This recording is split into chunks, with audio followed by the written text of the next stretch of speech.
Hey everybody! So, I want to show you my saltwater tank today. Actually, I don't want to show it to you. It's so bad. But I really need some help here. So I've had this 55-gallon saltwater tank. It's been set up in this spot for about 3 years. I moved it from another place I lived to here and just kind of threw it all back together. And then about a year ago, I broke my arm and had several surgeries. I was over a year if I could put my arm back in this tank.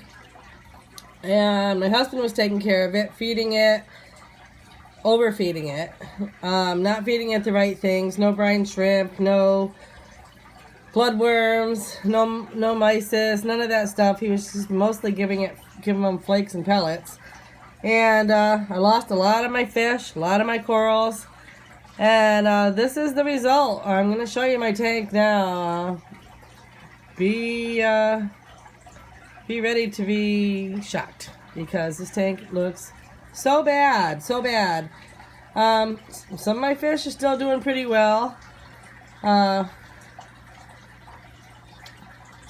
the tank just looks horrible. Okay, so this is my tank right here. I'm going to start on this end. Well, let's start down here where I was. You can see I have a, I don't know if you can see my, I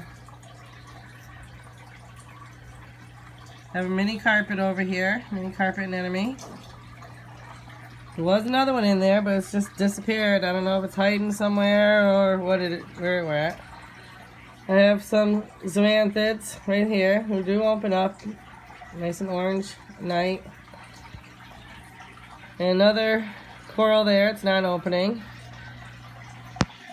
I have one here that's barely opening. My condy's doing pretty good, although he's constantly in the back there. I think he likes the way I have this pump is blowing, and that's where the movement's going. But if I have the pump blowing straight across, my coral don't like it. So, not sure what to do about that. Okay, then we have another Zoe right there, another right there, which are opening, but barely, and they were a lot bigger. That one right there covered the whole stone, and now it doesn't. And the same with this down here.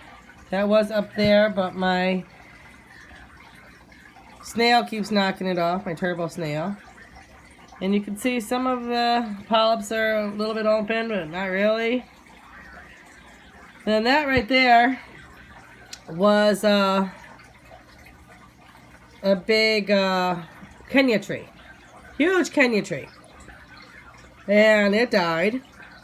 And I left the base there because there was a octopus, which must have came on. It must have been in with the coral, this little tiny baby octopus. And I went to get my camera and get my husband to show him, and I came back and it was gone.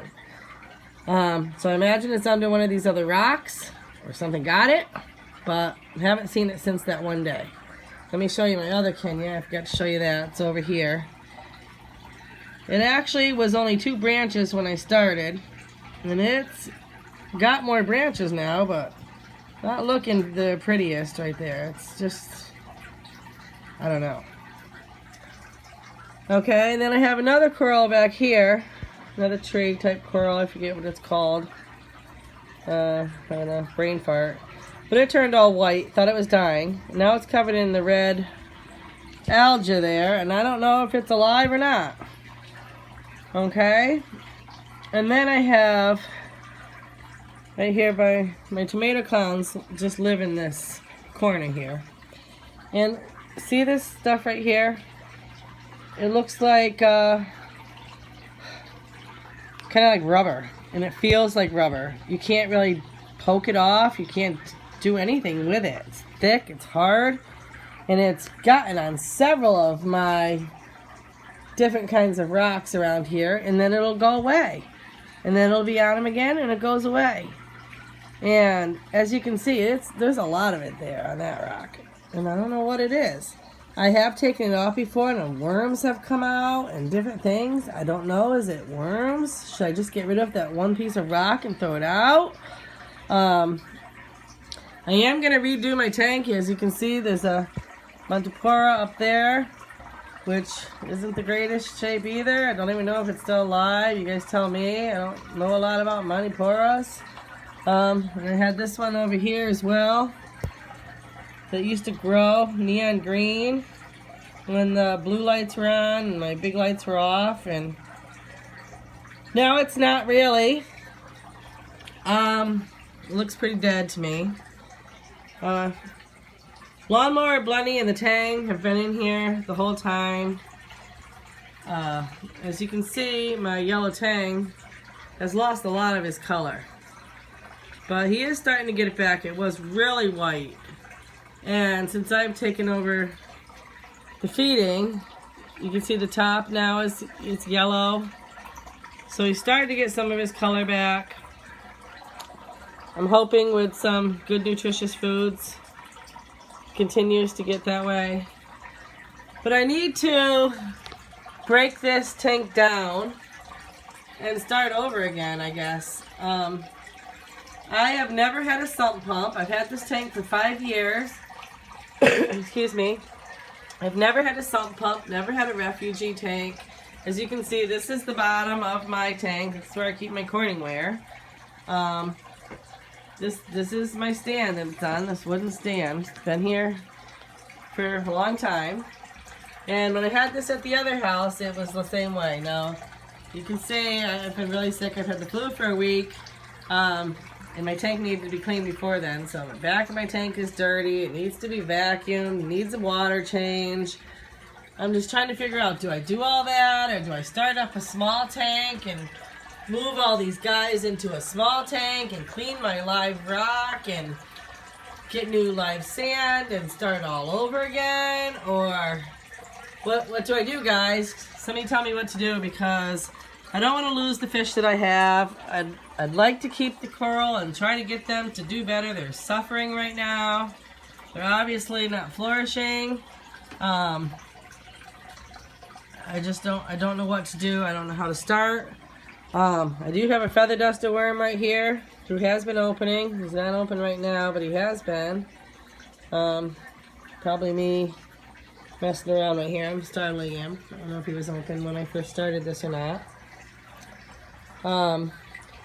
My clowns won't live in the condi, so I wanted to get a bubble anemone for them, but I don't want to in this shape. I don't want to add anything to this tank. I mean, that would just be stupid. So tell me what to do. And as you can see right now, my water level's low because I do have to do a water change or add some water. All I have for water filters is I have the hang-on back filter here, and I have this one here. This one I don't even put a filter in. I just use it for water flow. And then I have the flow pump down here. I did have 2 pumps. I had one on either end, but my coral didn't like it. Fish didn't seem to like it. It was way too much for this 55-gallon. So I put one away, and I'm back with just the one. And the condi, like I said, he's right where the water movement is. He likes it. I don't know. Should I point it somewhere else? Excuse me. Like I said, just getting over the flu. Still not 100%. So, I'm not sticking my hands into the tank today. I'm waiting another day, trying to get myself better so I don't get my fish sick, if that's even possible. But so tomorrow I'm tackling this, and I could really use some input. I'm hoping tomorrow. But as you can see, the bubble stuff is on that rock right there as well. You see it?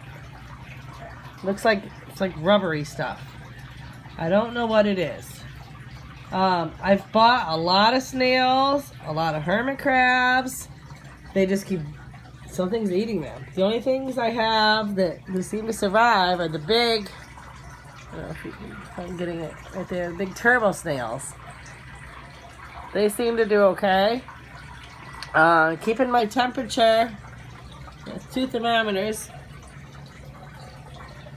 This one's reading 77. Okay. And this one's reading 78.2. I don't know if you can see that. I don't think you can see it, but it's reading 78.2. But I have it right next to the heater. The heater's right there. So that makes up for the difference, why it's warmer there instead of here. I'm wondering, and I do see the clownfish are hanging there. I'm wondering, should I turn the temp up a little bit? My lighting, I usually turn my blue lights on in the morning around 8 o'clock. My blue lights stay on for about an hour. And then I turn on the lights to 75%. I have them at 100 right now just for this video, which is probably shocking my fish. But I have them at 75. And I leave that on probably until 8 o'clock at night when I turn my blue lights back on until about 10 o'clock. I call them my moon lights. And then I shut the lights off for the night and the tank is dark. So I don't know, I'm doing something totally wrong. Like I said, I did it for years. My tank has never been the most beautiful tank, but it's never looked this bad either. I did just buy a new vacuum. I'll show you a video to that vacuum because it is the best vacuum. It is awesome. I gotta show it to you. You're gonna love it. I think this tank is beyond just a vacuuming. I have bought sand sifting starfish. Don't know if they're still in here. So yeah, tell me what you think. And I don't want to add a sump. I don't want to add a refuge. I really don't want to do that. I was thinking about putting a hang-on back protein skimmer in there. Thought it might help. So tell me what you think. If this was your tank, if your tank looked like mine, would you add nothing? I'm gonna add nothing. I didn't mean add. Would you take the fish and put them in a different tank, which I don't have. I'll have to set up a tank and move all these guys to a different tank once it's stabilized, and then just break this tank down and redo it? Or is there a way I can salvage this tank and my fish and clean up this, whatever this is, I hope someone can tell me, without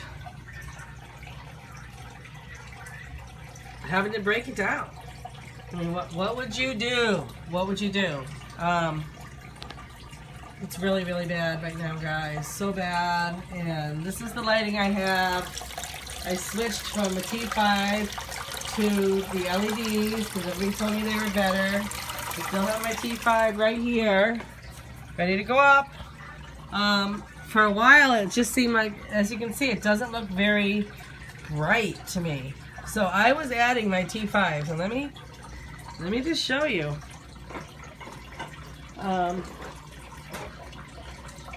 What it's like when I add the T5s on to it. What the difference is in the lighting. And why I did that. And the effect it has on my fish. Now, see, this is, my T5s are now lit. And can you see how much brighter it is? Now, do the fish like it? I don't know. Is it too bright? Especially with the two T5s and the LEDs. When I shut off the LEDs,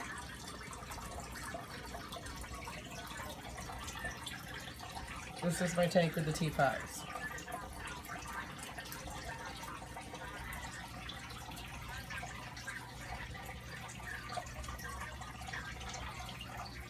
Now I've been thinking of running my T5s for half the day,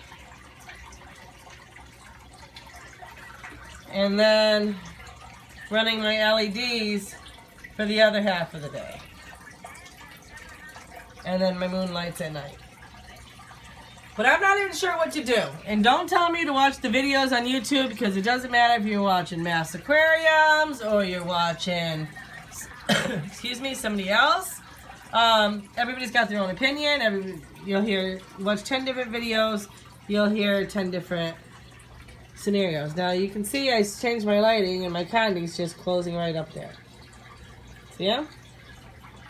So he's not liking that. So I don't know. Not quite sure what to do here. I'm gonna shut my T5s off. Put my lighting in its normal 75%. I'm going to post this video and hope that somebody gives me some kind of guidance. So, tell me what you think, guys. My crash tank here looks so bad. That used to be purple. That rock right there was purple. I don't know what's going on. I really don't.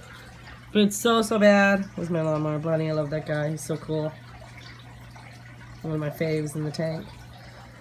So somebody tell me what to do. What would you do? Would you break it down, start it all over, set up like a small 25-gallon or something to throw these guys in just while you do the switch? Would that work? What do I do, guys? Please tell me. If you're suffering, I'm not sure where to start. My husband says just vacuum it out and do a water change, but I feel like I need new sand. I just feel like there's so much Dimitri's and everything in the sand. My levels are all good. My nitrates, my ammonia, my calcium, all my levels are good. I keep checking them. I haven't had any problems with those. That all seems to be on. So I don't know what's going on. My nitrates, my nitrates, everything is good. So tell me what to do, guys. What would you do if your levels are good and this happened to your tank? What should I do? Should I break it down and move everything to a different tank and start over? Or is there a way to just rescue this tank and redo it? Let me know. Leave your comments. Thanks for watching. Please subscribe to my video and give it a thumbs up. Appreciate it, everybody.